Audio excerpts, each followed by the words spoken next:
Hyderabad YCP కార్యాలయంలో ఆ party senior నేత ఆనం రామనారాయణ రెడ్డి మీడియాతో మాట్లాడుతున్నారు. ఇప్పుడు ఆ లైవ్ చూద్దాం. ఆయన కుమారుడు లోకేష్ బాబు గారు ప్రత్యేకంగా ట్రైనింగ్ క్లాసులు పెట్టి తెలుగుదేశం కేడర్ కి క్లాసులు తీసుకుంటున్నటువంటి విషయం ఎవరికి తెలియంది అని అంటున్నారు.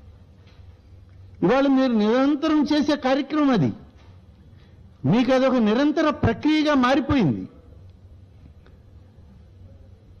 ఇవాళ తన పార్టీకి సంబంధించినటువంటి వాళ్ళు అసలు ఓటర్ల జాబితాలోనే ఉండకూడదు అనేటువంటి ఆలోచన, దుర్మార్గపు ఆలోచన మీరు చేస్తూ ఇవాళ వ్యవస్థల్ని నిర్వీర్యం చేస్తున్నారు. ఇవాళ మీకు కావాల్సినటువంటి విధానంలో మీరు సర్వేల పేరుతో చేసేటువంటి దగా ఇవాళే చూసాం. నిన్ననే విజయనగరంలో జిల్లాలో జరిగినటువంటి కార్యక్రమం, అంతకుముందు గుంటూరులో, అంతకుముందు కర్నూలులో, అంతకుముందు నెల్లూరు జిల్లాలో, ఇలా అనేక జిల్లాల్లో కొంతమంది కొన్ని సర్వే సంస్థల్ని లోబరుచుకొని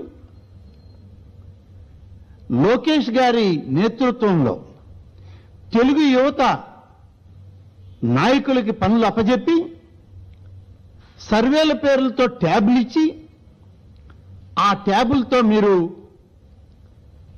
ఓటర్స్ లిస్టును కూడా ట్యాబ్లోనే అప్లోడ్ చేసుకొని ఆయా ప్రాంతాలకు వెళ్ళి మీరు ఆ ఓటర్స్ లిస్టును దగ్గర పెట్టుకుని మీరు ఏ పార్టీకి చెందిన వాళ్ళు, మీరు ఏ పథకాల మీద బాగా ఆలోచన చేస్తున్నారు, మీకు ఈ పథకాలు అందాయా లేదా, చివరిలో చంద్రబాబు నాయుడు గారు అందంగా ఉన్నారా, జగన్మోహన్ రెడ్డి గారు అందంగా ఉన్నారా అని అడిగితే చంద్రబాబు నాయుడు గారు అందంగా ఉండారని ఎవరు చెప్తారండి? చెప్పలేరు. జగన్మోహన్ రెడ్డి అందంగా ఉన్నారని చెప్తారు. పొరపాటున ఎవరైనా జగన్మోహన్ రెడ్డి గారు అందంగా ఉన్నారని అంటే వాళ్ళ ఓట్లని తొలగించే ప్రక్రియ మీ ట్యాబుల ద్వారా చేస్తా ఉన్నారు. ఎవరిచ్చారు అసలు ఈ అధికారం మీకు?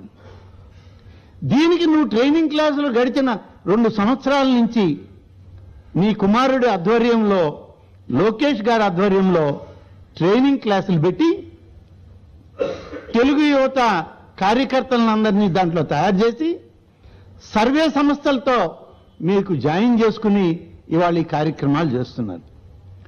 దీనిలో